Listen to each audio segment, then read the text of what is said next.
Alright, everybody, and welcome back. We are still playing Dungeons of Chaos. Now, by popular demand, we are facing down the Spectral Dragon. Now, this was the original playthrough team.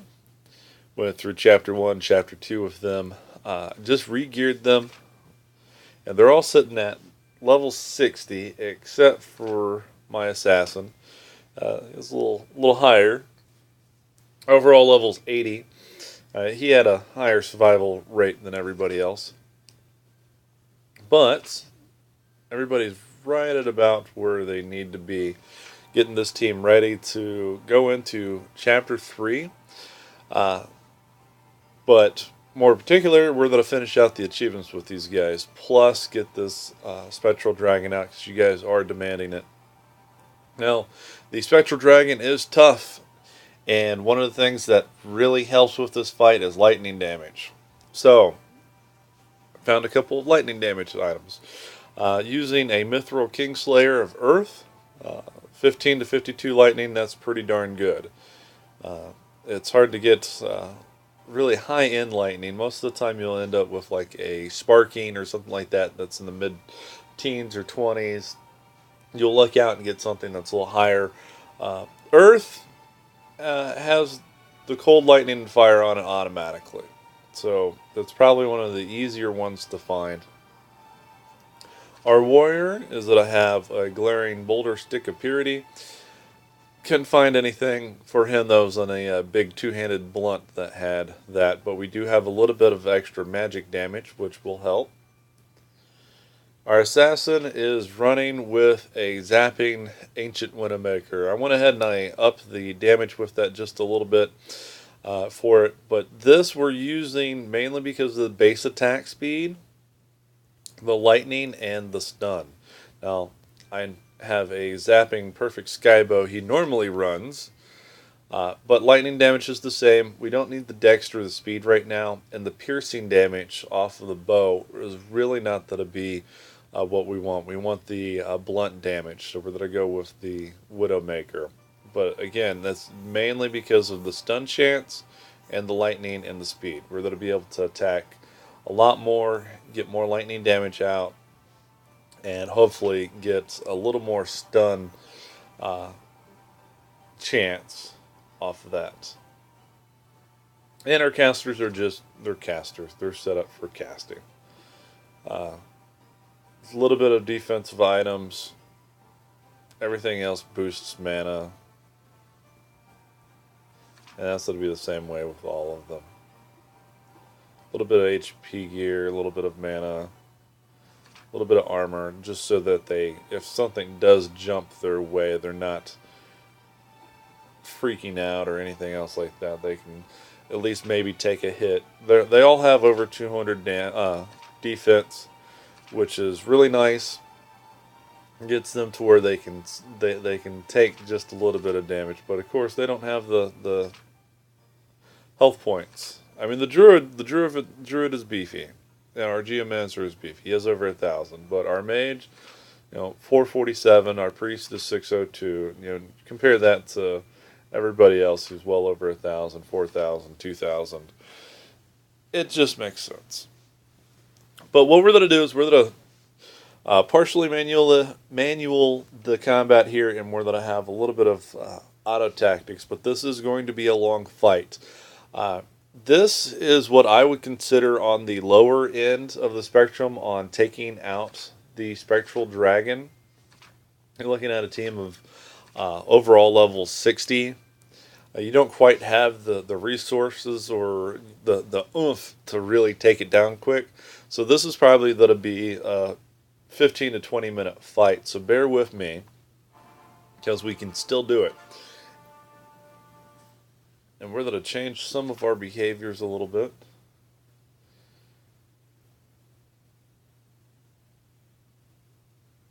Alright. Really keep him on Lightning Strike, and we're going to put our mage on the Lightning Strike. Looks like I already did that. And we're going to have Magic Missile on our priest just for a little extra damage. She's not healing, which she probably will be doing a bit of healing. But she can put a little bit of damage off. We're going to start with everybody off first because we're going to auto target these vortices. The vortices, if you let them stick around, they'll stun lock certain characters, and so we want to take them out first.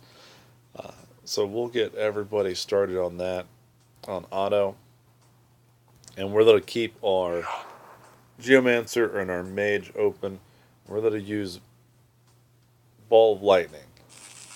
Ball of Lightning is going to be our go-to manual spell because you can already see it does quite a bit of damage.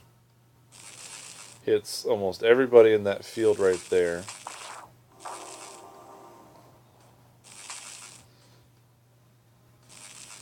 And we have enough mana that we can spam it quite a bit. And that's what we're going to do, is we're going to spam Ball Lightning.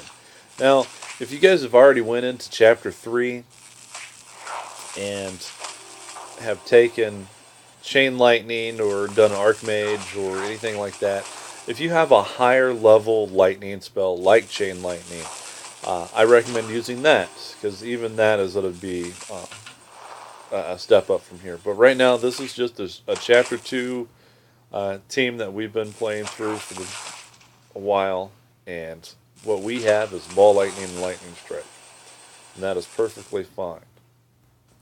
Alright, once we get this last Vortex out, we can really start hammering on this Spectral Dragon.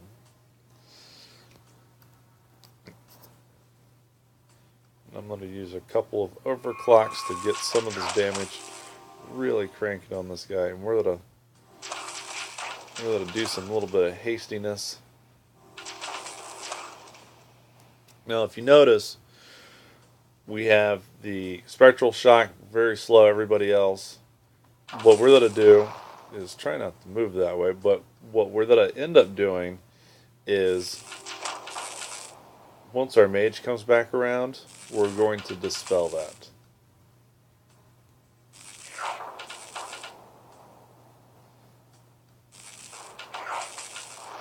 There we go. We're going to go ahead and just dispel everything. I'm going to pull our Priest off of manual real quick. And what we're also going to do is we're going to use Define. Alright. Define Favor, we were actually trying to get any of the buffs that it does, but we ended up with a Divine Ally. He's going to help out quite a bit. Get a little bit of extra damage.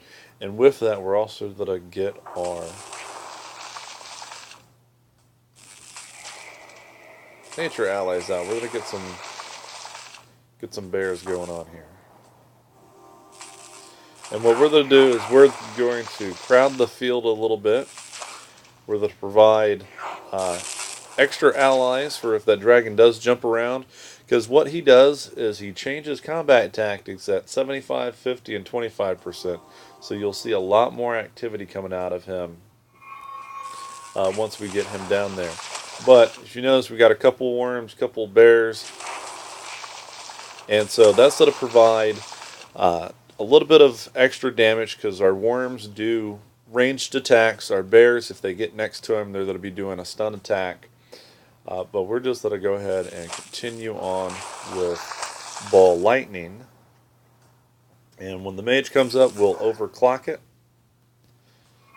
Let's get a little extra damage out of it. And pretty much it's just going to be a war of attrition on getting this guy down. If you notice, we got him pretty much stunned where he needs to be. And so with that, we should be able to just focus on the damage.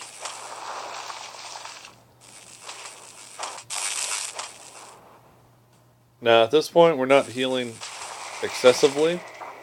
And so if you want to pull your Priest off manual and go around and heal some of your allies, you can do that. Keep them alive just a little bit longer.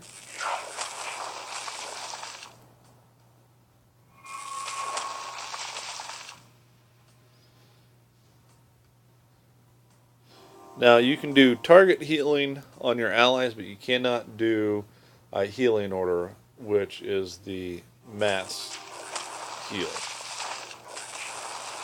So if you are healing your allies, you want to stick with just your targeted heal or your restoration.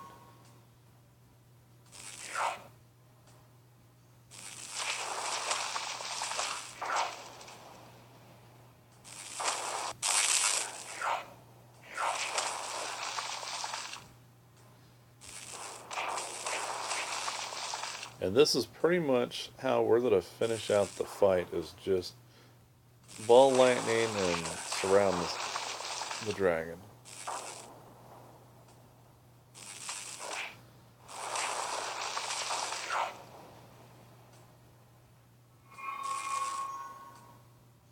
I'm going to help my mage out. See, we got him to the 75 level and he's jumping around now, so we're going to be chasing him. I am not too worried about him getting back into the back lines, because normally we'll be able to corral him out just a little bit and get that dragon back reined in.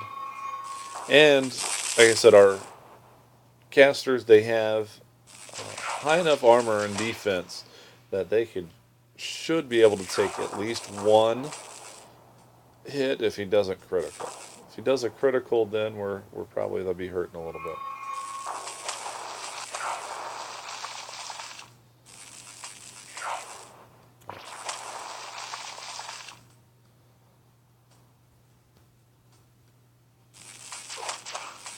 I do want to heal my angel.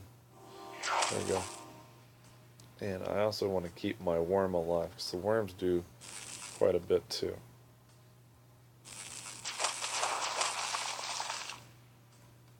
Let's heal some of these. That was a big heal. My goodness.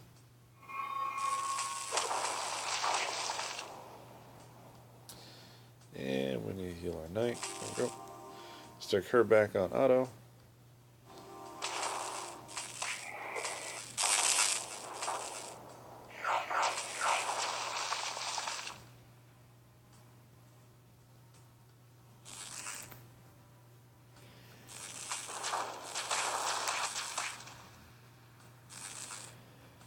Alright. This should be nice and easy. We can just continue to shoot him with lightning. Do apologize that this battle is really quite long and substantial, and not much really needs to be done with it. Lightning damage, lightning damage, lightning damage.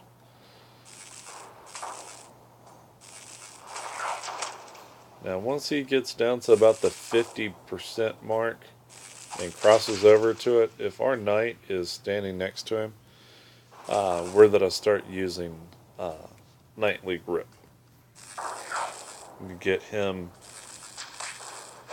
not jumping around so much.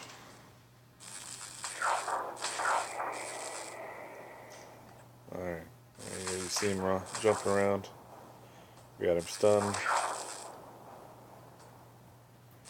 If we can get our knight next to him, we're going to put him in a headlock and really let everybody hammer on him.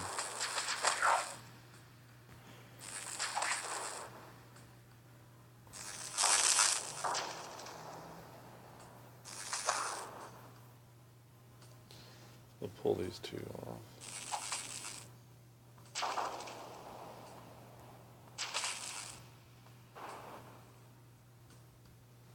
Back on.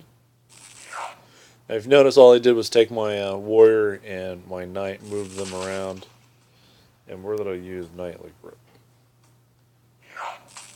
Takes our knight out of the fight for just a little bit while we keep that dragon pinned down. But what that's going to do is it'll allow us to get some unimpeded damage put through.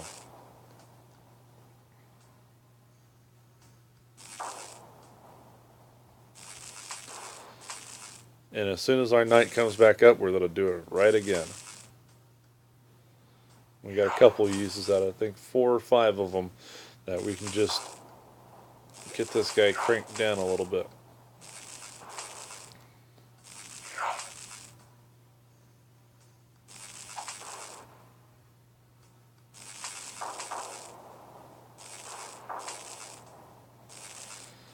Alright, he's down in the yellow. Oh, we don't need a sprint anywhere. Let's go ahead and grab you by the head one more time here.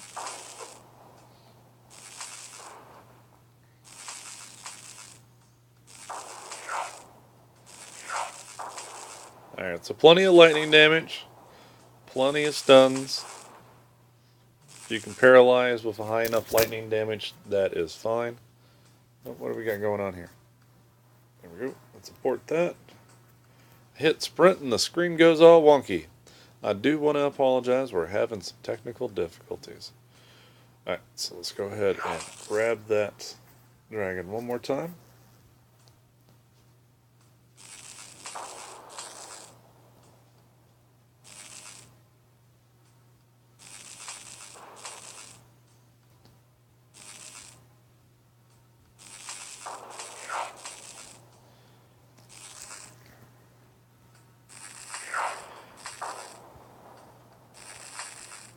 Alright, so we are out of nightly grip, so we're going to go ahead and we're going to move him right back onto auto. And we're going to keep going. Alright, now if you notice we do have major slowness just applied to everybody. We're going to go ahead and, well, I was going to say dispel it off, but, oh no, it's still in. It's just under all the text bubbles here. Let's go ahead and dispel that off. Now, he is down right at about 33%. A little bit above that. So now it's just kind of a damage race. We're going to be running around trying to catch him constantly. And this is where, if you do have a high stun weapon that you can attack fast enough with it, such as a boomerang, or a Widowmaker, or a one-handed blunt. We're going to go ahead and move down out of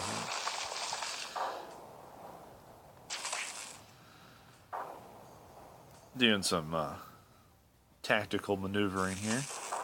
There we go.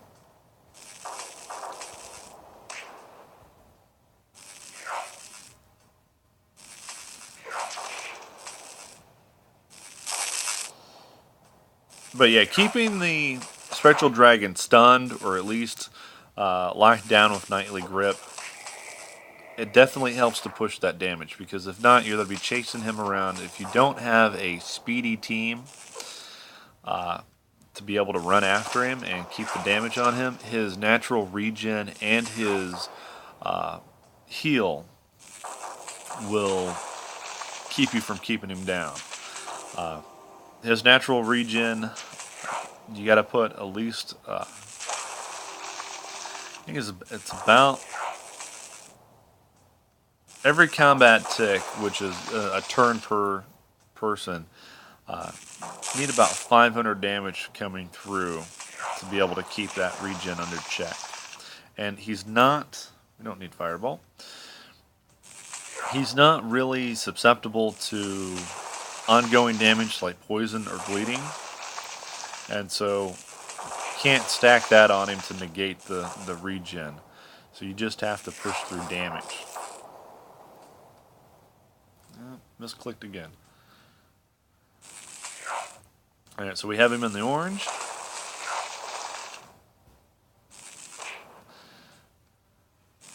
And if you guys were watching in the beginning when I was showing a little bit of gear and what weapons we were using, my knight is actually stacked with a lot of speed gear, a lot of dex, and a lot of speed enhancement gear.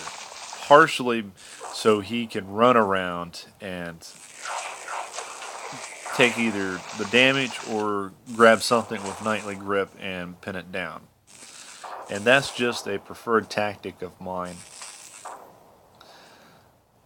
The other option would be is if you don't have a blunt ranged weapon like the Widowmaker or even a boomerang, if you have a one-handed blunt that you can stick on your assassin, you can use Shadow Shift next to the dragon and continue to hit him that way. The speed from your assassin or any other fast-moving character will definitely help out. Where did he jump to? There he goes.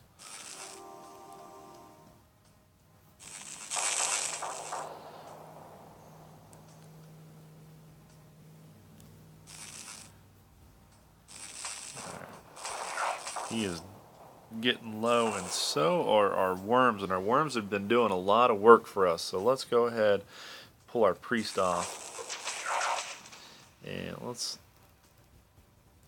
heal that guy.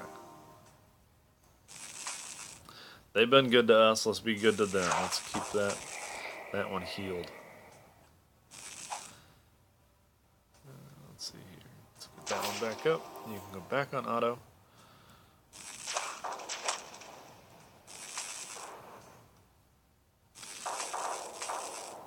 We are just about through. He's going to be jumping around like crazy here coming the next couple ticks. This is another one where if you were conservative and tactical with your nightly grip, I used them all in a row to get them past that 50% mark. This would be the time to do it when he really starts to jump around to grab him and pin him down. But we do not have another nightly grip, so we are just going to come over and just lightning ball his butt. Now, if you notice, he jumped next to my mage and then didn't do anything. If he would have actually attacked, I have a feeling that our mage would have died.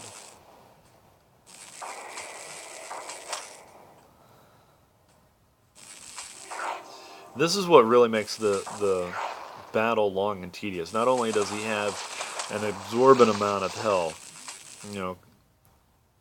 well over 100,000 if not more. I know up on suicidal difficulties he will have close to 500,000 health. And regen at that point is just astronomical. But even on the lower difficulties like normal, like this, what we're doing now, is still very, very high. On top of him moving around constantly and running after him, if you did not have casters and you were a full melee team and you were not geared specifically for him, such as lightning damage and blunt force weapons, you would not have a very fun time. Our priest is getting cornered in over here. Now, a lot of folks in the community, what they'll do is they'll do a park tactic. They'll move everybody into the corner, so something like this cannot happen. To me, it doesn't really matter. Let's go ahead and use Divine Favor. All right, Divine Favor gave us another little ally, so that is going to be fine. Get another butt on the field, and I just lightning balled a worm. Misclicking here. All this text in this corner is not helping me see where that Spectral Dragon is. He is up there.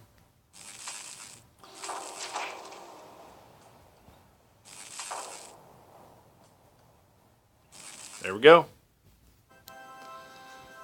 Long, tedious, a lot of manual skill tactics, but it wasn't as long as what I figured. Got plenty of skill increases, nice amount of gold, a couple of items. Fantastic. Of course, it looks like we leveled up Ball Lightning quite a bit. Jamek got ranged and no escape. Perfectly acceptable. But if you notice, our assassin was not doing very much damage. 8 damage a hit. He did, the most hits because he was always in range. 439. But if you take a look at that, that is pretty dismal when it comes to that. Any sort of melee is going to be pretty bad. You're having to run around, and then on top of hitting him, have the right damage, and pretty much just make contact with him. Now, if you take a look at the casters, we have our Geomancer and our Wizard. Lightning Ball, their damage is where it should be. You know, if you can get this damage on a melee for a Spectral, you're doing something awesome. Spread the news on that one. But Lightning Ball, Chain Lightning, Lightning Strike, whatever sort of lightning spell you have, just keep it on the Spectral Dragon. He'll drop eventually. And everybody's taking quite a bit of damage.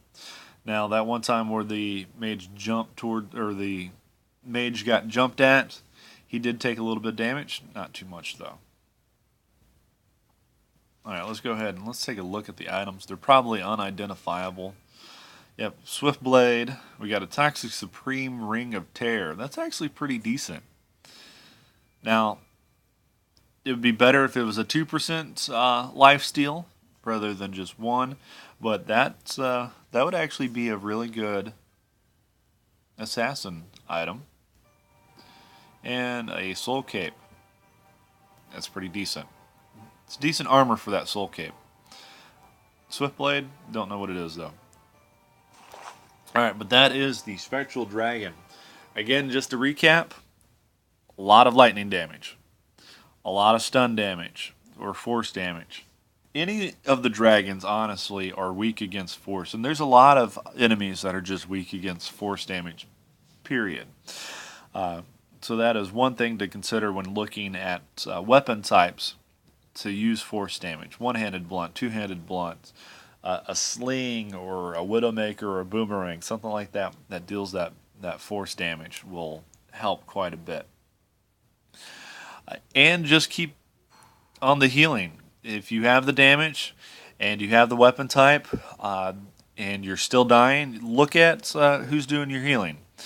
I normally always run a priest. And especially with the newer updates with Divine Empowerment allowing clerics and priests to pretty much solo heal, you can do that. Eventually, wizards and your druids and your geomancers are already healing. Eventually, your wizards will have ability to get heal and healing aura. So, at I would say any expense, if you find it early on, get it. If not, when you turn wizard, stick a couple of points in it, just as kind of a utility spell in case you have one of those oh crap moments. I hope this guys really helps you with the Spectral Dragon. Again, it is a long, tedious fight, but it is well worth it.